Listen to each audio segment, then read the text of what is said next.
RCR, la red que comunica y une al Perú.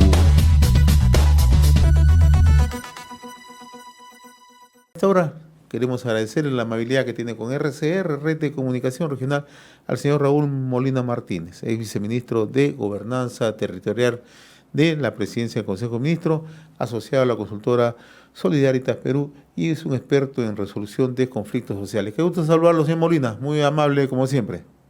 Gusto de saludarte, José, nuevamente. ¿Por qué hemos llegado a esta situación, no? Convulsión permanente, crisis política, conflictividad, ¿no? Pero no hay ninguna medida preventiva a la vista. ¿Cuál es su apreciación? Que el gobierno está totalmente excedido, ¿no? Su capacidad de respuesta es muy escasa. Creo que eso tiene que ver con muchas cosas. Está muy ocupado en atender la tensión política en la que está metido el presidente desde prácticamente que asumió, pero además se ha debilitado mucho el órgano de gestión social de la PCM, el órgano de gestión social del Ministerio de Energía y Minas. Acaban de nombrar secretario después de estar encargado varias semanas a una persona que no conoce absolutamente nada del tema. En periodos anteriores han tenido encargados a los subsecretarios, que es el primer nivel jerárquico. Entonces, yo creo que la misma impericia que está mostrando el gobierno en muchas instituciones en el nombramiento de personas le está mostrando en el tema de la gestión social, ¿no? Si lo vemos de una manera bastante directa, bastante castiza, desmontaron todo.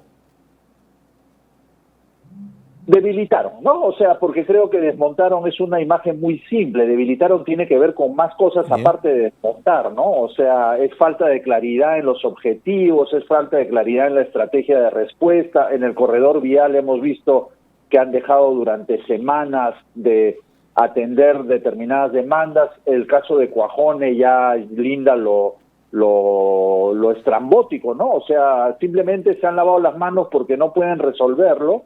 Y lo último, esta protesta transversal en todo el país de agricultores y transportistas, la capacidad de respuesta del gobierno ha sido muy bajita, ¿no?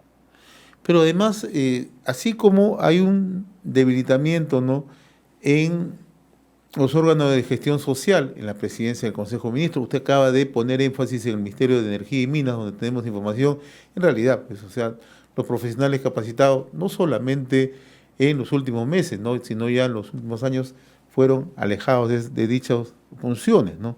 Pero no tenemos... O sea, no solo han sacado, José, no solo han sacado los experimentados, sino han metido gente que no sabe nada del asunto. En efecto, usted lo ha dicho con todas sus letras. Y esto me parece bien. ¿Sabes por qué? Porque es la forma de entender por qué estamos llegando a esta situación, ¿no? No tenemos inteligencia, no hay prevención. Usted ha mencionado dos casos puntuales que ahora están siendo perdidos de vista, ¿no? Uno, el tema del corredor minero del sur, y el otro, el tema de Cuajone. Yo, hojeando ayer un diario en Tacna, me doy con la sorpresa que ahora uno de los interlocutores para ver el caso de Cuajone es el señor Guillermo Bermejo. El congresista Guillermo Bermejo es uno de los interlocutores. Ha estado en Cuajone con la ministra de Trabajo, Betsy Chávez, ¿no? Entonces, la gran pregunta es, ¿hacia dónde estamos yendo, ¿no? ¿Hacia dónde estamos conduciendo, ¿no? Si el gobierno dice que hay agitación permanente, que hay quienes están interesados en desestabilizarlos, ¿no?, pero no tienen ni siquiera la capacidad de atenderlos, ¿no? Entonces ese es el gran problema, ¿no? ¿Qué piensa usted? Y me preocupa cuando acuden congresistas, porque la señora Betsy Chávez es también congresista con el perfil de ella o del congresista Bermejo, porque la práctica de ellos en general es ofrecer cosas, pero representan un gobierno que tiene muy poca capacidad de cumplir lo que ofrece, ¿no? Porque ya asumamos que representan una postura populista y ofrecen cosas que cumplen, pero ofrecen cosas que no cumplen. Porque el problema es que el Poder Ejecutivo, su capacidad de desempeño está en niveles realmente irrisorios, ¿no? Entonces, eso es lo que está contribuyendo también al hartazgo de la gente y a la desazón de la gente, porque el presidente Castillo generó ilusión durante la campaña a importantes sectores de nuestra población, particularmente la más vulnerable y excluida. ¿Qué pasa? Usted es un experto en temas de gestión social, resolución de conflictos, ¿no? Cuando la palabra empeñada, cuando el documento suscrito no cumple. Se lo pregunto de una manera muy precisa, ¿no? Lo que ha ocurrido en el corredor minero del sur, ¿no? Actas tras actas, mesas de diálogo, ¿no? Reuniones tras reuniones, ¿no?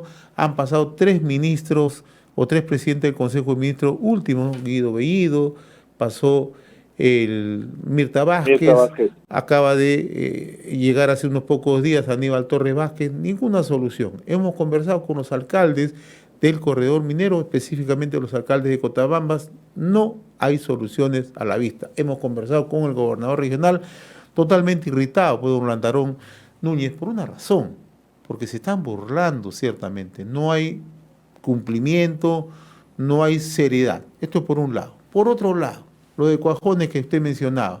Conversaba hace unos días también con representantes de los trabajadores del sindicato y anexos de Southern Perú Copper Corporation, ¿no? Se instala una mesa de diálogo, se compromete el gobierno a través del ministro de Energía y Minas, de otros funcionarios, a interceder ante las comunidades para que se restablezca el suministro de agua, una cosa que sí se puede cumplir con principio de autoridad. Nada de eso se ha cumplido, ¿no? Entonces, estamos en un terreno donde estamos abonando más bien al descontento de la población. La población siente que el Estado está ausente. ¿Usted cree que hemos perdido ya, el Estado está alejado de estos problemas?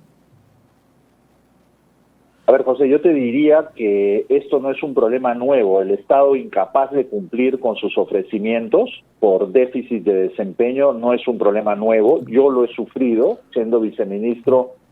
Muchas veces he dicho que cuando estaba en alguna sesión de diálogo con la población y me comprometía a algo, mi mayor temor no dicho era si el aparato al que yo representaba iba a ser capaz de cumplir esas pocas cosas a las que me comprometía. Y cuando yo volvía de un proceso de diálogo me tomaba 3, 4, 5 veces de tiempo tratar de convencer a los sectores que hicieran su trabajo. El problema ahora es que ese déficit de desempeño ha llegado a niveles insostenibles. O sea, el Estado está medio paralizado, no tiene respuestas a la gente. Y parte del problema que tú reseñas en el corredor minero es que van a sesiones de diálogo y se comprometen en cosas que son pura humo. Y la gente ya no está aceptando eso, la gente quiere cosas concretas. Y sé, por ejemplo, la semana pasada ha habido una reunión con la gente de Chumbivilcas y los presidentes comunales lo que han dicho es, a mí no me venga con área de tratamiento especial, que fue una propuesta que se hizo en diciembre. A mí tráigame presupuesto. Y le han dado una semana al viceministro para traer presupuesto que no va a poder traer en una semana. Y el problema es que esos funcionarios están aceptando esa combinación de las comunidades cuando saben que no tienen capacidad de cumplir. El tema de Cuajones. No hay que faltar a los derechos humanos de las personas, pero no se puede permitir que se secuestre una planta de agua potable durante semanas. O sea, mando un contingente de la Fuerza Armada, rodeo la planta y la hago funcionar. Eso no quita que yo pueda discutir con la población. Eso no significa que la Fuerza Armada va a atentar contra los derechos de la comunidad, de ningún modo. En mi periodo nunca tuvimos muertos y ahora en una semana, 10 días de protesta tenemos 6 peruanos muertos y todo el mundo se encoge de hombros. Eso es inaceptable que hayan muerto 6 peruanos en las últimas protestas y nadie asume el costo político. Ahora, el otro tema es la legitimidad, ¿no?, de los interlocutores, ¿no? Así como hemos mencionado que en Cuajones se han constituido 2 congresistas, ¿no? En el caso del corredor minero, en el caso de Chumbivilcas, ¿no?, o en otras zonas anexas, ¿no?, ahora la representatividad ya no interesa, ¿no? Ya los alcaldes no tienen mayor representatividad, a pesar que son autoridades legítimamente electas, ¿no? Ahora los frentes de defensa, ¿no?, o los comités de lucha, etcétera, etcétera, son los que representan, ¿no? ¿Hasta dónde vamos a llegar si actúan así de esa manera? Esa es una muy mala práctica que ha instalado este gobierno de reunirse directamente con las comunidades y permitirle a los presidentes comunales o a los frentes de defensa que veten a los alcaldes. Porque eso es lo que ha pasado con el señor Bellido de Premier. Permitió que los presidentes comunales digan no quiero a los alcaldes y aceptaron eso. Eso nunca se ha debido aceptar. Porque parte de que este sistema funcione es que se respete la organización del Estado. Y este gobierno ha instaurado esa muy mala práctica que ya se asentó. O sea, los alcaldes ahora tienen que pedir permiso a los presidentes comunales para participar en las mesas de diálogo, y eso es inadmisible. Al gobernador regional de Cusco solo lo invitaron a la reunión del 30 de diciembre que dirigió la premier Vázquez.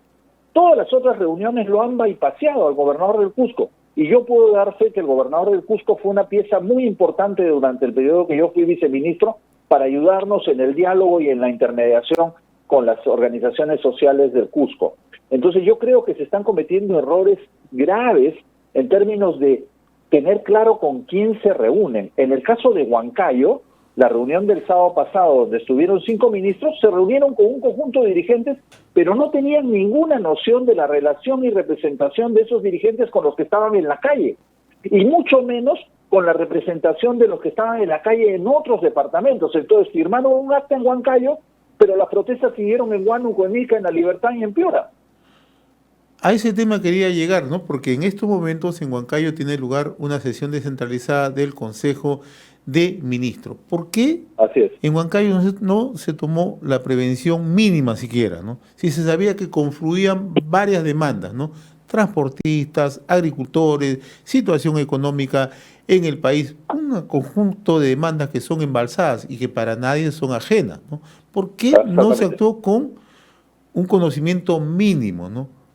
¿Qué es lo que está pasando en realidad? ¿Ya estamos totalmente desconectados de la realidad? Yo creo que lo que está pasando es que los equipos son muy débiles. Los equipos que están encargados de responsabilidades en el Ejecutivo no tienen conocimiento de la materia que tienen encargada. Una cosa elemental para mandar ministros a una sesión de diálogo es que haya avanzadas que averigüen con quiénes se van a reunir los ministros, no solo en la sala, sino en la calle. Esa es una regla de oro elemental, ¿no? En el manejo de conflictos. Es una regla absolutamente elemental. Yo no me metía nunca a una sala de diálogo si no sabía quiénes tenía al frente y a quiénes representaban y a quiénes no representaban. No se puede hacer eso, y mucho menos poner en riesgo a los ministros. Entonces yo creo que se están cometiendo errores de colegial. Y eso está mostrando los resultados. O sea, el gobierno no tiene capacidad de adelantarse. El mismo tema con la supuesta información de inteligencia que anticipaba saqueos el día martes, ¿no? O sea, al final resultó ser una información de inteligencia, parece bastante deleznable, a la que además un congresista se refirió de una manera absolutamente inaceptable cuando dijo los cerros van a bajar a saquear, como si los cerros estuvieran poblados por animales o por delincuentes masivamente. Los cerros están poblados por nuestra gente más pobre, peruanos que merecen todo el respeto, y ese congresista no tiene ningún derecho de referirse a ellos de esa manera. Ahora, ayúdenos a entender justamente lo que ocurrió el 5 de abril último en nuestro país, ¿no? Así, con la sencillez que la planteó, ¿no? Primero el presidente del Consejo de Ministros, luego el almirante Montoya, ¿no? Hemos recibido parte de inteligencia ha dicho que van a haber saqueos, van a bajar los cerros, ¿no? Así se actúa. Usted ha sido funcionario del gobierno y un puesto clave, ¿no? Conflictividad social. Y entiendo que permanentemente recibía información clasificada de inteligencia, ¿no? ¿Cómo se maneja esto? O sea, todos los días se reciben reportes de la DINI y también se reciben reportes de la Dirección General de Orden Público del Ministerio del Interior, pero tengo que decir con total honestidad que yo nunca me confiaba de una sola fuente. Porque en general, muchas veces nuestra información de inteligencia es más interpretativa que objetiva. Entonces, una cosa que instalamos, por ejemplo, con el premier Ceballos, que fue muy importante, es todos los lunes nos reuníamos los principales órganos de gestión social y los principales órganos de inteligencia y seguridad interna del Estado para intercambiar información dirigidos por el premier. Entonces, ahí era clave en la información. Nosotros como PCM poníamos información en la mesa y buscábamos que los distintos órganos de inteligencia, tanto de Policía Nacional como de Fuerzas Armadas, corroboren esa información.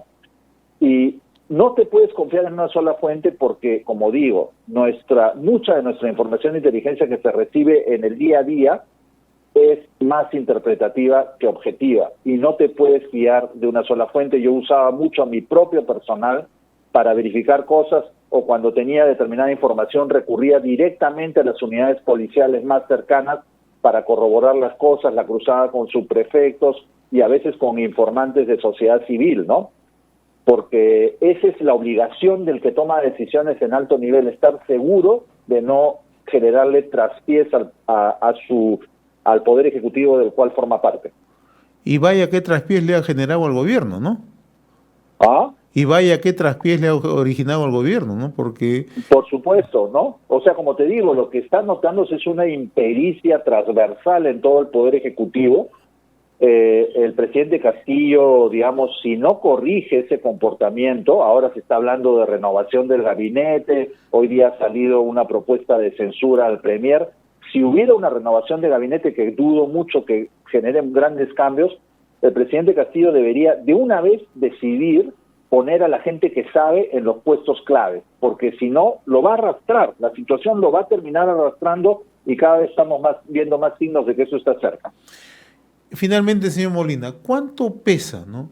O cuánto gravita, ¿no?, los ofrecimientos que hizo en campaña política antes de llegar a ser presidente de la República, Pedro Castillo, en el tema de conflictividad social? Mucho. Hace poco he estado en el sur de Cusco, en las provincias altas, parte de las cuales son corredor vial, corredor minero, y la gente dice, acá hemos votado más del 90% por el profesor Castillo porque pensamos que nos iban a prestar atención. ¿Qué entiende la gente por prestar atención? Puede ser muchas cosas, pero lo que quiere son respuestas de un Estado que históricamente ha sido muy lejano de esas zonas. Y lo que dicen es, no nos está prestando atención, entonces se la vamos a tener que reclamar por la fuerza, porque él tiene que cumplir con el pacto que significó votar más del 90% por él. Entonces, claro, eso puede ser interpretado como un compromiso democrático, pero también es muy peligroso, porque lo que está mostrando es que la gente ya no está dispuesta a esperar. Y si más peruanos y peruanas no están dispuestas a esperar, lo que hemos visto en esta semana de protestas puede convertirse en algo mucho peor. O sea, los límites de violencia que hemos visto ayer en Barrio Chino, en Ica, o los límites de violencia que hemos visto anteayer en la ciudad de Lima, que no representan a todos los protestantes sin ninguna duda, pero hay grupos que se están montando en esta protesta y por lo visto están dispuestos a llegar a límites de violencia enormes, y no podemos permitir como peruanos que nuestra sociedad agarre esa ruta, porque esa ruta es la ruta de la división entre peruanos, no es la ruta del desarrollo donde todos tenemos que converger en un esfuerzo común. Muy bien, señor Raúl Molina Martínez, yo le agradezco infinitamente esta comunicación con RCR, Red de Comunicación Regional. Ha sido un gusto conversar con usted, como siempre, muy amable. Sí, lo mismo digo, José, gusto de escucharte nuevamente. Un abrazo. RCR, la red que comunica y une al Perú.